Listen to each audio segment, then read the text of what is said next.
Daily என்ன குழம்பு வைக்கணும் அப்படின்னு யோசிக்கிறவங்க ஒரு வாட்டி இந்த மோர் மிளகாய் போட்டு மோர் குழம்பு வச்சு பாருங்க, ரொம்பவே டேஸ்டா இருக்கும். இப்போ இந்த மோர் மிளகாய் குழம்பு எப்படி செய்யுதுன்னு பார்க்கலாமா? ஃபர்ஸ்ட் மிக்ஸி ஜார்ல ஒரு 5-6 சின்ன வெங்காயம் சேர்த்துக்கலாம், ஒரு பீஸ் அளவுக்கு இஞ்சி, 2 பச்சை மிளகாய், ஒரு 4-5 பல்லு பூண்டு சேர்த்துக்கலாம், கொஞ்சமா கருவேப்பிலை, கொஞ்சமா கொத்தமல்லி சேர்த்துக்கலாம். இது கூட ஒரு 200 கிராம் அளவுக்கு தயிர் சேர்த்துக்கலாம், கொஞ்சமா மஞ்சள், தேவையான அளவு உப்பு சேர்த்து நல்லா ஸ்மூத்தா பிளான் பண்ணிக்கலாம். இப்போ பேன்ல ஒரு ஸ்பூன் அளவுக்கு எண்ணெய் சேர்த்து கொஞ்சமா வெந்தயம், ஒரு ஸ்பூன் அளவுக்கு கடுகு, 2 காஞ்ச மிளகாய் கிள்ளி சேர்த்து இதெல்லாமே நல்லா பொரிஞ்சு வந்த உடனே சின்ன வெங்காயம் கொஞ்சம் சேர்த்து கொஞ்சமா கருவேப்பிலை சேர்த்துக்கலாம். இப்போ மோர் மிளகாய் சேர்த்துக்கலாம். மோர் மிளகாய் நல்லா எண்ணெயில ஃப்ரை பண்ணிக்கணும். நீங்க தனியா கூட இந்த மோர் மிளகாவை ஃப்ரை பண்ணி கூட இந்த மோர்ல சேர்த்துக்கலாம்.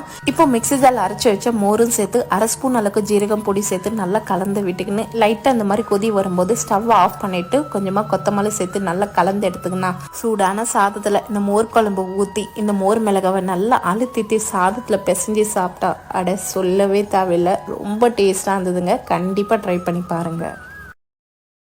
Download ShareChat.